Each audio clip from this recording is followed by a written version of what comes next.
कथा आहे रत्नाकर मतकरी यांची. तिघे तिघी न ती. तिघे तिघी न ती ऐकूया. मध्यरात्रीची करकरीत वेळ. बाहेर थंडी मी म्हणते. चावरे वारे सुटलेत. रस्ता मिट्ट काळोखात बुडून गेलाय. बंगल्याच्या फाटकावरचे दोन मंद प्रकाशगोल अंधाराची जाणीव वाढवत आहेत. बंगल्यात एकटी नंदिनी बेडरूममध्ये उबदार रजईमध्ये गुरफटून दिसेनाशी झालेली. अचानक फोन वाजू लागतो. काळोख चिरल्यागत कर्कशपणे नंदिनी झोपेतच बेडजवळच्या कॉर्डलेस फोनवर हात टाकते. जाणीव होते रिसिव्हर जागेवर नाही आहे. फोन वाजतोच आहे. थांबण्याची चिन्हच नाहीत. नंदिनी उठते.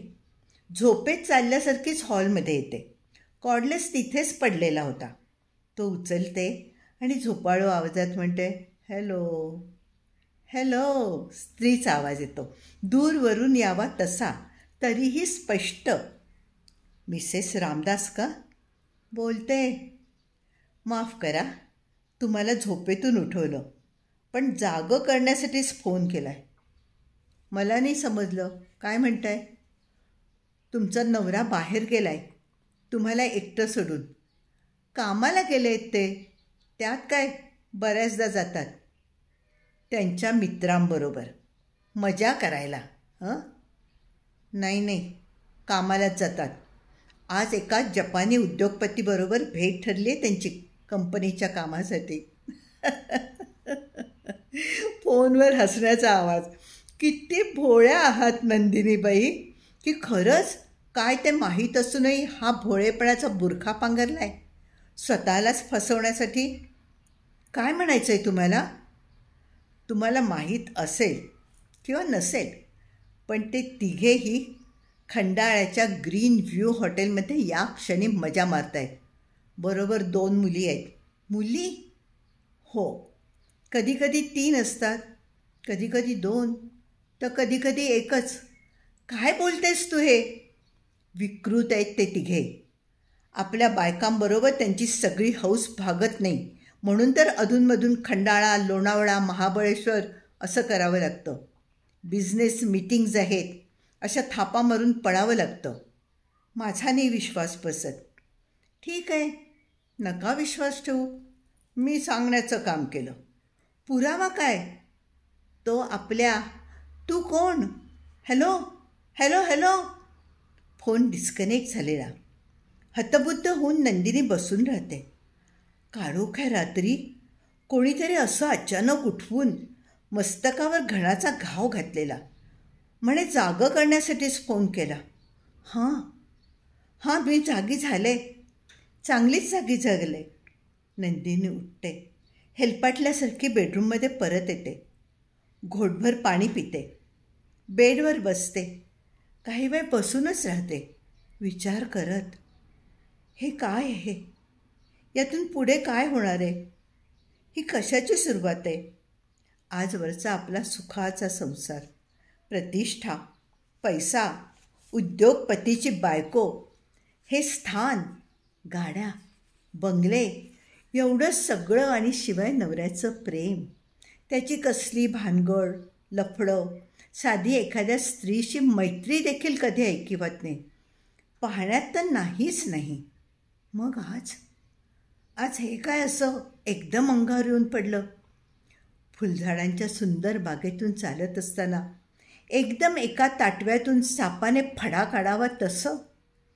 पहिला विचार मनात येतो तो श्यामकांतच्या बायकोचा. श्यामकांत रामदासचा सप्लायर. वर्षानुवर्षांची धंद्याची नाती तयार झालेली, तशीच मैत्रीचीही. रामदासबरोबर तोही धंद्याच्या सगळ्या बैठकींना हजर असतो. आजही तो त्याच्याबरोबर खंडाळ्याला गेला आहे, कुठल्या तरी त्या जपानी उद्योगपतीला भेटायला, त्या फोन करणाऱ्या स्त्रीच्या म्हणण्याप्रमाणे मजा करायला. तिघेही पोरींबरोबर मजा करणार आहेत. कदाचित या क्षणी मजा करत असतील, वेगवेगळ्या खोलीत किंवा एकत्र, एकाच मुलीबरोबर. नंदिनीच्या अंगावर शहारा येतो. हे श्यामकांतच्या बायकोला कळवायला हवं. संगीताला विचारासरशी नंदिनी ताडकन उठून उभी राहते.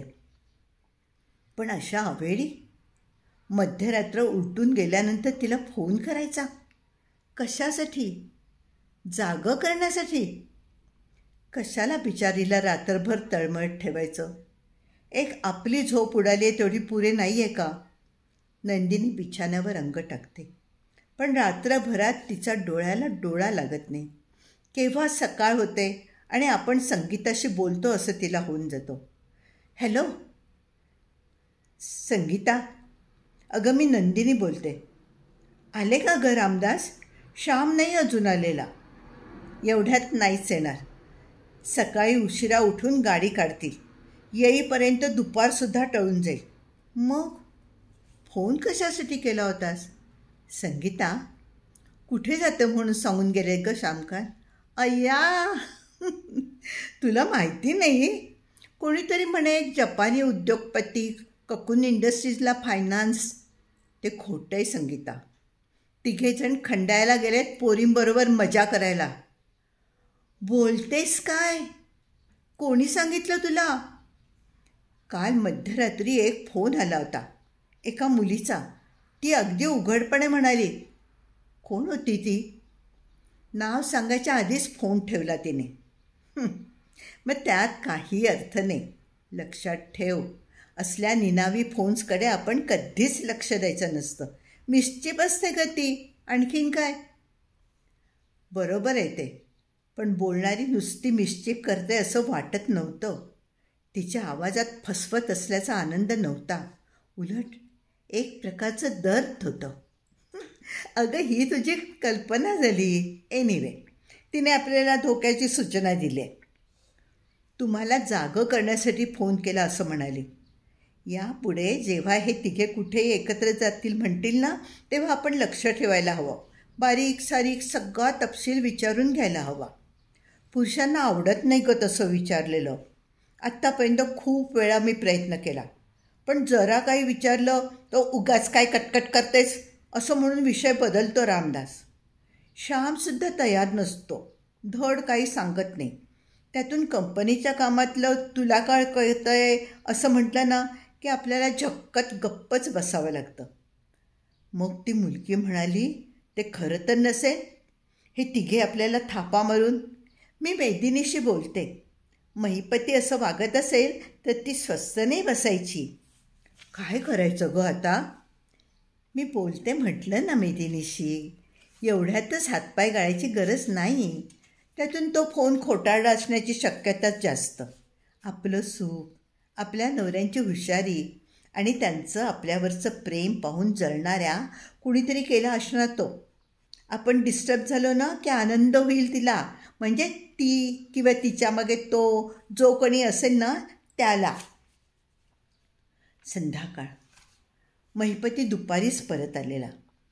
थोडंसं खाऊन आडवा झालेला. 1-2 तासांच्या झोपेनंतर बिझनेस विकली चाळत पसरलेला. नंतर उठून टेरेसमध्ये विस्कीची बाटली घेऊन बसलेला. त्याच्या पाठोपाठ ग्लास आणि आईसबॉक्स घेऊन मेदिनी आलेली. महिपती घरी परतल्यापासून ती काहीच बोललेली नाही. त्याला थोडं विचित्र वाटलेलं, पण त्याने तिकडे दुर्लक्ष केलं. मात्र अजूनही ते काहीच बोलत नाही हे जरा त्याला खटकलंच. तू रागवलेस माझ्यावर? मग गप्प का? सोडा घेऊन येते. मला नको आहे सोडा. तू इकडे बस आणि माझ्याशी बोल. तू कुठे गेला होतास? खंडाळ्याला. तुला सांगूनच गेलो होतो. तिथल्या हॉटेलमध्ये मिस्टर मित्सुईशी आमची मीटिंग होती. खोटं. तुम्ही तिघे खंडाळ्याला गेला होता, पण मीटिंगसाठी नाही, मजा करायला. हां, आता काय माहिती आहे, मीटिंगनंतर आम्ही रिचत दारू बिरू प्यायलो ग. नाही असं नाही. नाही, मीटिंग नव्हती. तुम्ही नुसतेच दारू पित होता. आणि किती मुली नेल्या होत्या बरोबर? Dam it. ग्लास टेबलवर आपटत महिपती उठून उभा राहतो. तू वाटेल ते काय बरळतेस? नेल्या होत्या की नाही? किती? 3? 2? की एक शरम वाटली पाहिजे तुला असले प्रश्न विचारायला.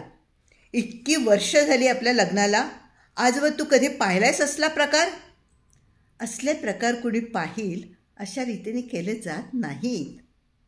त्यानंतर सुमारे 5 मिनटं महिपती आपल्या बाजूचा बचाव देत राहतो. त्याच्या लग्नाच्या बायकोने असं काहीतरी बोलणं हे कसं अनैतिक आहे, नको तिथे नाक खुपसणं आहे आणि शिवाय हे आपल्यावर अन्यायही करणार आहे असं सगळं तो सविस्तर सांगतो.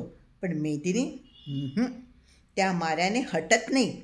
उलट महिपतीच्या कांगाव्याने तिची खात्रीच होते की त्याच्यावरचा आरोप खास आहे. पण तू हे म्हणतेस हे कशाच्या आधारावर?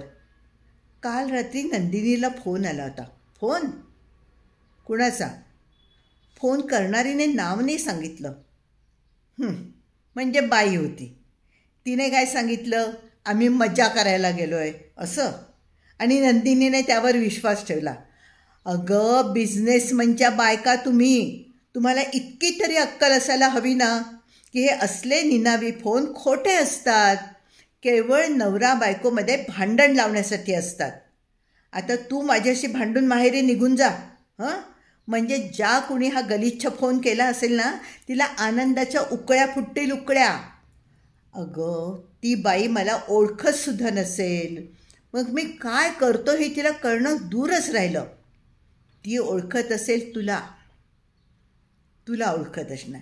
तुझी आता विमेन्स कौन्सिलची मेंबर असेल ती. आठवून बघ बरं, कुणाशी तुझं भांडण झालं आहे का? तुला मनस्ताप देणारी ती जी बाई आहे ना ती तिने मला फोन केला नव्हता, नंदिनीला केला होता. मेनिरीच्या खोट्या शांतपणाने महिपती अधिकच पिसाळतो. आपल्याला अशा खोट्या आरोपाचा फार राग आलेला आहे असं दाखवण्यासाठी तो घुमेपणाने पीत बसतो. मेदिनी खाली येऊन झोपते. तिला पक्का संशय आलेला आहे अशी त्याची खात्री होते. तो भलताच हादरून जातो. या विषयावर तातडीने आपल्या 2 मित्रांशी बोललं पाहिजे हे त्याला जाणवतं. पण आज त्यांना त्यांच्या घरी फोन करणं धोक्याचं असतं. तो जागच्या जागीच चडफडत राहतो. आपल्या विरोधात कोण या कारवाया करत असेल या विचाराने तो कासावीस होतो. हॅलो श्यामकांत, मी बोलतोय. महिपती. अरे बोल. बोलण्यासारखं चिक्कार आहे यार, पण ते इथे बोलता नाही येणार. संध्याकाळी भेटूया नेहमीच्या ठिकाणी, मिर्च मसालामध्ये. Anything serious? येस, पण सविस्तर सांगायला लागेल. संध्याकाळी सांगतो म्हटलं ना. Okay, see you in the evening. Hello Ramdas, Mahipati here. बोल रे बोल. संध्याकाळी मिर्च मसालामध्ये भेटूया 7ish. येशील ना? ऑफकोर्स, नेहमीचंच ना. नाही, कालच खंडाळून आलोत आणि लगेच पार्टी म्हणून विचारलं. नाही, पार्टी नाही आहे, थोडं बोलायचं होतं. बिझनेस? नाही रे बाबा, पर्सनल. काय रे, एकदम काय झालं? ते आत्ता सांगण्यासारखं नाही आहे, संध्याकाळी सांगतो. श्यामकांत पण येतोय. मी येतो. संध्याकाळी भेटूया. बाय. हाँ साहब, क्या लाऊं? बियर लाना, एकदम ठंडा चाहिए. पहले 2 लाना किंगफिशर. हां बोल महिपती, कशासाठी बोलवलंस आम्हाला? थोडी गोची झाली आहे रे. नंदिनी आणि संगीता काही बोलल्या नाहीत तुमच्याकडे? नाही. कशाबद्दल? कमाल आहे, मेदिनी तर म्हणत होती काहीच नाही बोलला तुमच्याशी. निदान काही तिरके कॉमेंट्स, टॉन्ट्स, टोमणे? नाही रे, काहीच नाही. खरं सांगू महिपती, संगीता तिरकं सरळ काही बोललीच नाही आहे. नंदिनी देखील. मी खंडाळाहून परतल्यापासून माझ्याशी एक अक्षर बोललेली नाही. That's it. श्याम, तुझ्या लक्षात आलं का? अरे त्या दोघी आपल्याशी अजिबात काही बोललेल्या नाही. यातच पाणी मुरतंय. मेदिनी काहीतरी म्हणत होती म्हणालास. काय म्हणत होती? नंदिनीला म्हणे कोणीतरी फोन करून कळवलं की आपण अधूनमधून आउट ऑफ मुंबई जातो ते पोरींबरोबर मजा करायला. बाप रे, हे हे नंदिनीला कळलं. येस, आणि नंदिनीने ते संगीताला सांगितलं, संगीताने मेदिनीला, आणि मेदिनीने चांगलाच राडा केला, म्हणजे तिच्या पद्धतीने. तुम्हाला माहीत आहे ना, ती मोजकंच आणि मुद्द्याचं पण वर्मी लागेल असं बोलते आणि एकदम कॉर्नर करून टाकते. म्हणजे तू तिच्याकडे कबूल करून टाकलंस? अरे छे रे, मी काय वेडा आहे काय कबूल करायला? पण प्रश्न आपण कबूल करण्याचं नाही आहे. त्या तिघींना हे समजलं हे महत्त्वाचं आहे. आता कधीही बाहेर जायचं तरी आपल्याला सावधगिरी घ्यावी लागणार. सालं लफडच झालं म्हणायचं. अरे सावधगिरी घेऊन घेऊन किती घेणार? एकदा त्यांच्या मनात संशय आलाय ना, म्हणजे आता झालंच. त्या जाबजबान्या, भांडण, खटके, घरातली सगळी शांती जाणार, पुरती वाट लागणार. कोणी केला असेल रे हा फोन? आवाज बाईचा होता म्हणे, पण हे पुरुषाचंही कारस्थान असू शकतं. कोणाचं ते कसं कळणार? आपल्याला शेकडो वैरी आहेत. आपली मैत्री न पाहणारे, आपलं यश सहन न होणारे, त्यातल्या कुणालाही आपल्या घरात सुरुंग लावायची इच्छा होऊ शकते. नुसत्या पुरुषांचाच तुम्ही विचार करताय. बायका, तरुणी, आपल्या तिघांच्या ऑफिसमधल्या, आपण ज्यांना फारशी संधी दिली नाही अशा, आपल्या नावाने बोटं मोडणाऱ्या मुली, त्यांच्यापैकी कोणीतरी करत असेल या लावालाव्या. अरे त्याच कशाला, आपण ज्यांना संधी दिली त्या मुली देखील. यू मीन आपण ज्यांना खंडाळा लोणावळ्याला नेलं त्या कशाला हा उद्योग करतील? त्यांना तर आपण आरामात ठेवलं, चांगले पैसे दिले, प्रेझेंट्स दिली. मे बी तेवढ्याने त्यांचं समाधान झालं नसेल. मग त्या आपल्याकडे येऊन काय हवं ते मागू शकतात. आपल्या बायकांना आपल्याविषयी सांगण्याची काय गरज? मी सांगू का? त्या मुलींना नुसती शनिवार रविवारची मजा नको असते. त्यांना नवरा हवा असतो, मुलं हवी असतात, संसार हवा असतो. हे सारं न मिळाल्यामुळे आपल्यासारख्यांचे संसार उद्ध्वस्त करण्यात त्यांना मजा येते. खरंच काय भयंकर असतात रे ह्या मुली. पण मग आता करायचं काय? बिअर पुरेशी झाली असेल तर आता इथेच जेवण घ्यायचं. अरे ते नाही म्हणत आहे मी, या प्रॉब्लेमचं काय करायचं? काय करणार? मला वाटतं गप्पच बसावं. काही दिवसांनी आपल्या बायकाही जातील विसरून. नाही, मला वाटतं आपण शोध घेत राहावं. कोण ही मिस्चिफ करतंय त्याचा. हो, जरा लक्ष ठेवलं तर ही मुलगी सापडणं काही कठीण नाही. सापडली की मग मात्र तिची खैर नाही. थंड बियाच्या प्रत्येकी 3 बाटल्या रिचवूनसुद्धा त्या तिघांच्या मनाची आग जराही शांत होत नाही. संध्याकाळ सरून रात्र पडली तरी आपल्या संसारावर कोण उठलं असेल त्याचं उत्तर त्यांना सापडत नाही. 9 वाजून गेलेले. अजून श्यामकांत घरी परत आलेला नाही. त्याची वाट बघून संगीता कंटाळून गेली आहे. खरं म्हणजे त्याला नेहमीच उशीर होतो. त्याची कामं, क्लायंट्सबरोबरच्या मीटिंग्स, पार्ट्या यांच्यामुळे ऑफिसमधून वेळेवर परतणं अशक्यच. माझी वाट पाहत जाऊ नकोस गं, मुलांबरोबर तूही जेवून घेत जा, असं त्याने कायमचं सांगून ठेवलेलं आहे. तरीही ती रोज साधारण 9-9:30पर्यंत त्याची वाट पाहतेच. मात्र आज त्याचं उशिरा येणं तिला विशेष खटकतं. परवा रात्री नंदिनीला तो फोन आला आणि काल तिने त्याविषयी सांगितलं. तेव्हापासून घरात संशय दबा धरून बसलाय. आज तिने श्यामकांतच्या बायकमधले कपडे धुवायला टाकले, त्यातल्या वस्तू परत जागच्या जागी ठेवल्या. हे सारं करताना तिची नजर त्याच्या व्यभिचाराचा काही पुरावा मिळतोय का हे बारकाईने पाहत होती. कुठे एखादा लेडीज रुमाल, कुठे लिपस्टिकचे डाग आहेत का, कुठे अनोळखी परफ्यूम रेंगाळतोय का? पण नाही, नाहीच. संशय येण्याजोगं काही नव्हतं.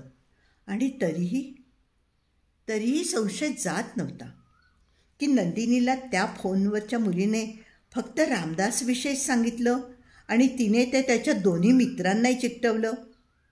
श्यामकांत त्यात असेल की नसेल? नाना विकल्पांनी संगीता हैराण होऊन गेलेली. विसरायचं म्हटलं तरी पुन्हा पुन्हा ते सारं तिच्या डोक्यात फिरत राहतं. समोरचा टी व्ही किंवा हातातली जेफ्रे आर्चरची कादंबरी काही म्हणता काही डोक्यात शिरतच नाही. निर्विकारपणे ती समोर पाहते, पण डोक्यात अनेक विचार उसळत आहेत, डुचमळत आहेत, खालीवर होत आहेत. अचानक फोन खणखणतो. संगीता, तो उचलते. हॅलो. हसण्याची एक लांब लचक लकेल, गोड आवाजातली आणि तरीही अंगावर शहारा आणणारी. हॅलो. कोण बोलतंय? पुन्हा हसण्याची फैर. तुला बोलायचं नाही आहे का? तू श्यामकांची बायको हो ना? संगीता, तू कोण आहेस? मी कोण आहे या विचारानेच तुझा नवरा हैराण झाला आहे. मला नाही समजलं. आजची सगळी संध्याकाळ त्याने आणि त्याच्या 2 मित्रांनी माझाच विचार करण्यात घालवले. माझा म्हणजे मी कोण आहे याचा.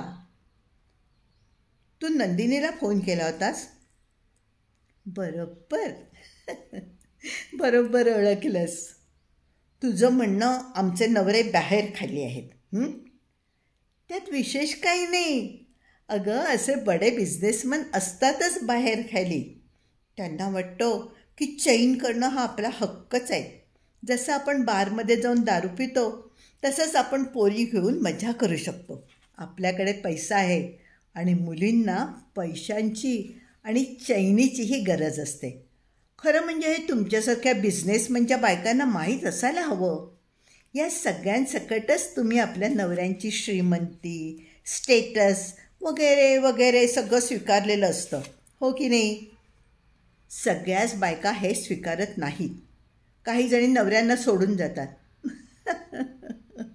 फारच थोड्या, फार थोड्या. तुम्हाला सांगा बरं, तुम्हा तिघींपैकी कोण जाईल सोडून? ते पाहण्यासाठी ही माहिती दिलीस? त्याच्यासाठी असं नाही. मला तुमच्या नवऱ्यांना जरा हलवायचं होतं. ते मी तुमच्या माध्यमातून केलं. मध्यस्थ कशाला पण? सरळ त्यांनाच का नाही गाठून हादरवलंस? तुम्हाला हे कळलं तरच ते हादरणार, हो की नाही? तू कोण आहेस? मला वाटलं तुमच्या नवऱ्यांना ते सहज कळेल, पण मला कल्पना नव्हती. ही माणसं आपण वापरलेल्या मुलींना इतकी सहज विसरून जात असतील याची. आज संध्याकाळभर ते तिघे विचार करतायत, पण त्यांना माझी आठवण होत नाही आहे. तुला काय वाटतं? आता गंमत वाटते, पण आधी फार दुःख झालं. दुःख होण्यासारखं काय घडलं ते तू तुझ्या पतिराजांना विचार. जरूर विचारेन. कुणाचा फोन आला होता म्हणून सांगू? बकुळ राणेचा. बकुळ राणे? हो, हेच माझं नाव आहे, बकुळ राणे. 9:30च्या सुमारास श्यामकांत घरी परत येतो. बिअरच्या मंद धुंदीत त्याच्या हातातून कोट काढून घेता घेता संगीता सांगते, आत्ता थोड्या वेळापूर्वी तुमच्या मैत्रिणीचा फोन आला होता. कुठल्या मैत्रिणीचा? बकुळ राणेचा. बकुळ राणे? नाही, मला नाही आठवत. असली कोणी मैत्रीण नाही आहे माझी. ती म्हणालीस तुम्हाला आठवत नसणार म्हणून. कधी येते ती इथे? तसं काही म्हणाली नाही, पण एक गोष्ट मात्र तिने मान्य केली. तिनेच परवा नंदिनीला फोन करून तुम्ही खंडाळ्याला गेल्याचं कळवलं होतं. काय? एवढं दचकायला काय झालं? ती म्हणाली आज संध्याकाळी तुम्ही याच गोष्टीचा विचार करत होता. तुम्ही म्हणजे तुम्ही तिघेही. आज संध्याकाळी आम्ही काय करत होतो हे तिला कसं कळलं? करत होता का तुम्ही फोन करणाऱ्या मुलीचा विचार? चल ग, असल्या फालतू गोष्टींचा विचार करायला इथे वेळ कुणाला आहे? कुणाला आहे सवड? जेवायला बसणार ना? नको, आज संध्याकाळी यथास्थित खाल्लं आहे. मी जरा क्लबवर जाऊन येतो. आत्ता? एवढ्या उशिरा? त्यात काय झालं? आलोच मी तासाभरात. श्यामकांत कपडेच बदलतो. अंगात एक लूज टी शर्ट आणि शॉर्ट घालतो. गाडी काढतो. गाडी फाटकाच्या बाहेर पडून रस्त्याला लागत असतानाच सेलफोनची बटणं दाबतो. हॅलो रामदास, ताबडतोब तुझ्या घराच्या खाली आहे. क्लबवर जायचं आहे. आत्ता? अरे 10 वाजलेत. असू दे, आपल्याला बोलायला हवं आहे. एक नवी डेव्हलपमेंट आहे. कसली? तू ये तर खरा, मग सांगतो. अरे पण आता भलत्या वेळेला बाहेर पडायचं म्हणजे नंदिनीला काय सांगू? क्लबवर जातोय हेच सांग. क्लबला काय वेळ काळ असतो का? ब्रिजचे 2 डाव टाकून येतो असं सांग तिला. हं काय? ठीक आहे येतो मी. पुन्हा बटनांची टकटक. मैपती, श्यामकांत बोलतोय. हां काय रे, काही विशेष? अर्जंट, अतिमहत्त्वाचं बोलायचं आहे. मी 2 मिनटात तुझ्या घराशी येतो आहे. फाटकाशी उभा राहा, क्लबवर जायचं आहे. ठीक आहे, नाहीतरी मेदिनी झोपून गेले माझी वाट बघून. मी बाहेर गेल्याचा पत्ताही लागणार नाही तिला. लगेच निघ. मला जवळजवळ दिसायलाच लागलं आहे तुझ्या बंगल्याचं फाटक. आज क्लबमध्ये शुकशुकाट आहे. लॉनवरच्या खुर्च्या देखील आत उचलून ठेवल्या आहेत. कॅन्टीनच्या एका कोपऱ्यात तिघेही जाऊन बसतात. 2 बोटं दाखवत बेरा, 2 बिअर आणि 3 मग्स घेऊन येतो. हार्ड ड्रिंक्सना क्लबमध्ये बंदी आहे. आता बोल, काय बातमी आहे? नंदिनीला फोन करणारीचं नाव कळलं. बकुळ राणे. बकुळ राणे? म्हणजे कुठली रे? कदाचित खोटं नाव घेतलं असेल, उसनं घेतलेलं. श्यामकांत एकदम ताठ होऊन उभा राहतो. त्याचा चेहरा लालबुंद झालेला. अरे अरे बकुळ राणे, बकुळ राणे, आठवत नाही तुम्हाला? कमाल आहे तुमची. अरे बकुळ राणे म्हणजे ती कोण? माझ्या आली लक्षात रामदास. ती तपकिरी लांब सडक केसांची, मोठ्या डोळ्यांची, जिला आपण खंडाळ्याला घेऊन गेलो होतो एकटीलाच. आणि त्यानंतर 3च महिन्यांनी ती आपल्याला प्रत्येकाला भेटून गेली. ती ओ माय गॉड, तिला दिवस गेले होते. 3 महिने झाले होते. पण ते आपल्यापैकी कुणापासून हे सांगता येत नव्हतं. कारण पुरे शनिवार रविवार आपण तिघेही तिच्याबरोबर राहिलो होतो. हां, मला आठवतं. मी तिला विचारलं होतं की इतर मुली घेतात तशी काळजी तू का नाही घेतलीस? त्यावर तिच्याकडे काही उत्तर नव्हतं. तिला आपण तिघांनीही तिच्या मुलाची जबाबदारी घ्यायला हवी होती, किंवा तिघातल्या कुणातरी एकाने. त्यावर मी नुसता हसलो होतो. मी तर तिला विचारलं सुद्धा की आम्हाला आमची मुलं नाही आहेत का? हे अनौरस पोर, तुझ्या निष्काळजीपणातून जन्मलेलं हे पोर आम्ही काय म्हणून वाढवायचं? त्याबरोबर ती अशी काही जोराने हुंदके देऊन रडायला लागली. नाटकं रे, सगळी नाटकं. तिला काय आपल्याबरोबर येताना माहिती नव्हतं आपण तिला कशासाठी नेतोय. शिवाय त्याचे पैसे मोजलेत आपण. फुकट नाही घेतलं आपण तिचं काही. घरच्या अडचणींमुळे ती पैशांसाठी आली असं म्हणाली. पण तसं काय सगळ्याच मुली म्हणतात. एक आपली पद्धत म्हणून. मजा करायला आलोय हे सांगायला लाज वाटते ना. म्हणून मी तिला योग्य तो सल्ला दिला, गर्भपात करून घे म्हणून. पण म्हणाली 3 महिने होऊन गेलेत, गर्भपात करणं धोक्याचं आहे. नंतर म्हणाली मला मूल मारायचं नाही, मला मूल हवं आहे. मूलबिल काही नको होतं रे तिला.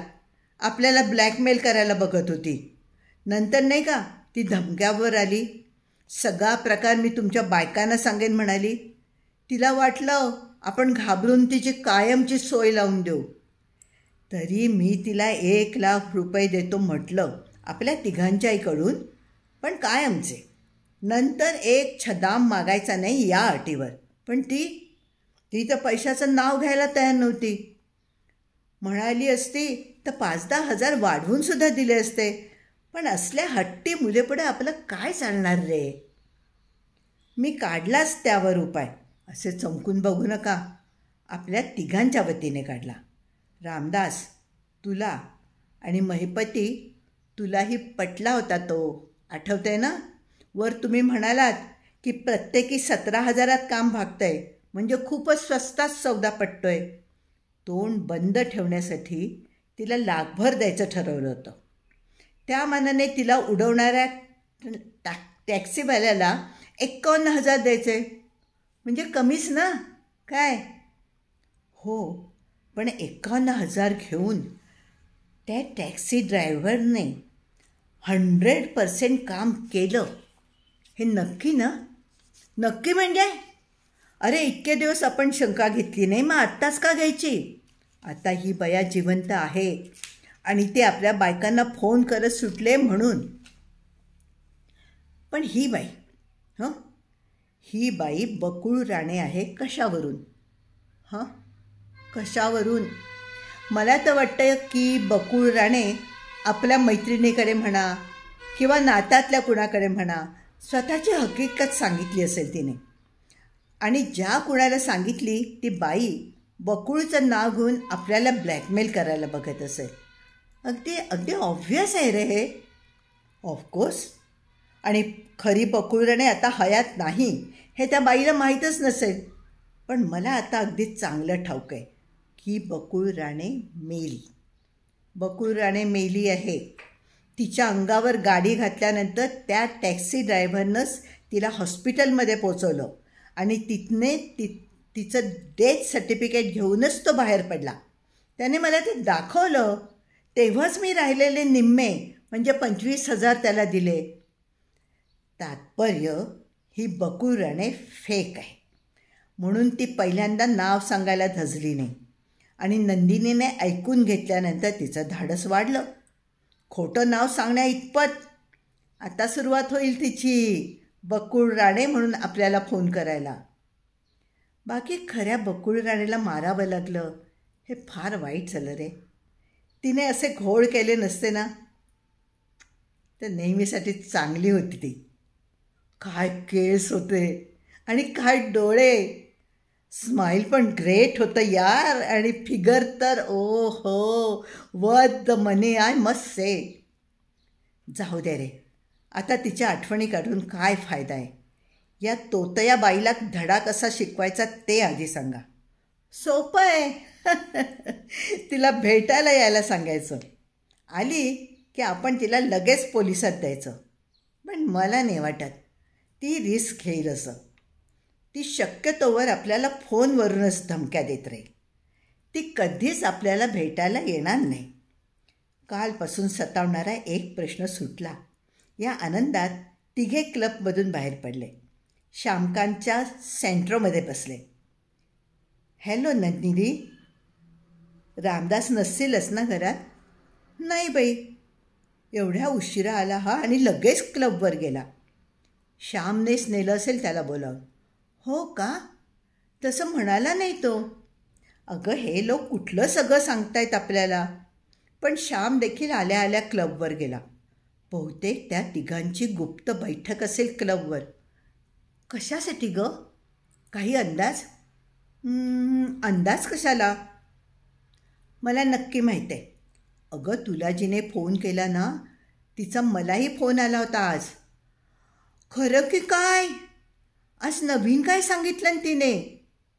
स्वतःचं नाव बकुळ राणे.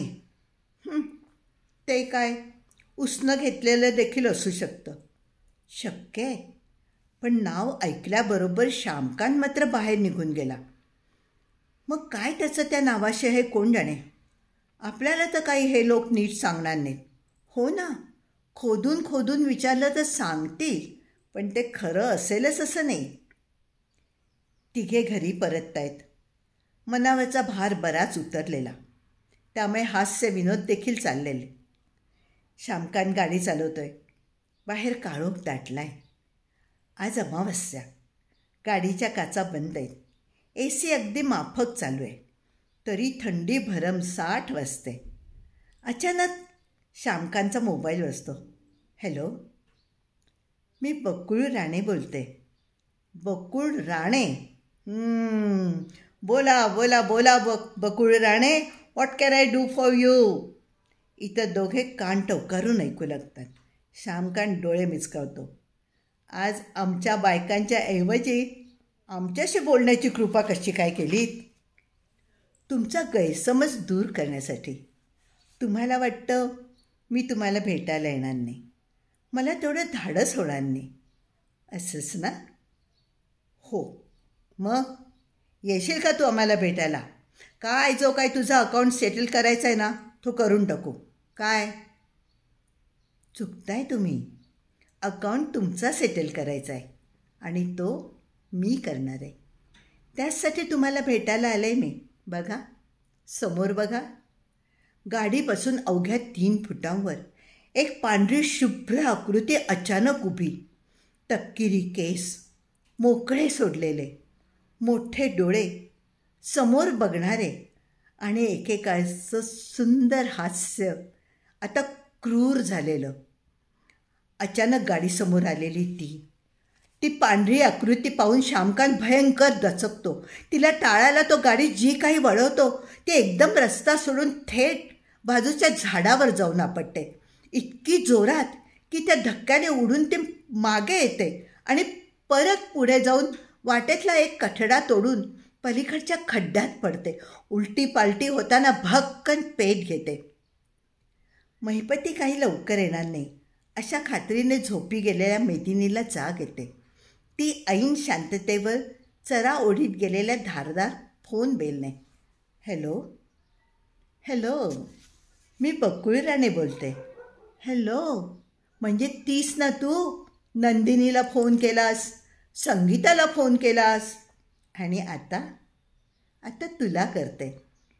बरं वाटलं तुम्हा तिघींशी बोलून.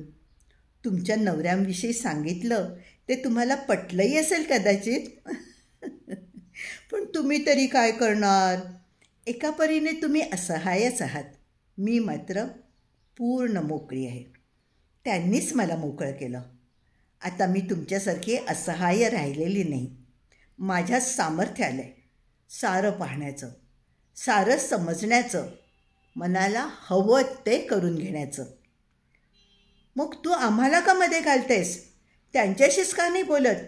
त्यांना का नाही तू सरळ सरळ भेटत. भेटले ना, भेटले. त्याआधी मोबाईलवर बोलले मी श्यामकांतशी. तशी मला फोनची गरज नाही ग. पण आपलं असंच एक माध्यम तुमच्याशी संपर्क साधायचं. आत्ता देखील मी स्वतः नाही आहे काही फोनवर बोलत, पण तुम्हाला फोनवरून ऐकू येत आहे माझं बोलणं. तशीच बोलले मी श्यामकांतशी. भेटलेही त्याला अगदी त्याच्या गाडीपासून 2-3 फुटांवरून. त्याची अगदी घाबरगुंडी उडाली ग. जी त्याची गाडी आपटले झाडावर ती कालच्या स्मशानातच जाऊन पडली. आग भडकली आणि ते तिघे जागच्या जागी खल्लास. सांगतेस काय. आटपून टाकलं मी एकदाचं. बंद करून टाकलं त्यांचं खातं. गाडीत तिघे एकत्र होते म्हणून मेले हा योगायोग नको समजूस. इथे नाहीतर आणखीन कुठेतरी कधी ना कधीतरी ते माझ्या हातून मेलेच असते. मेदिनीला घाई आहे. फोन खाली ठेवून ती क्लबकडे निघाली. ती जेमतेम रिसिव्हर खाली ठेवते, पण बाकी कसलीच हालचाल तिच्याने करवत नाही. अचानक बसलेल्या या धक्क्याने ती जणू काही एका जागी खिळल्यासारखी झाली आहे. समोरच्या भिंतीवरच्या चिमुकल्या कक्कू क्लॉकमधून कक्कू फाडकन दार उघडून बाहेर येते. 12 वेळेला आवाज येते आणि मग आतमध्ये जाऊन दार लावून घेते.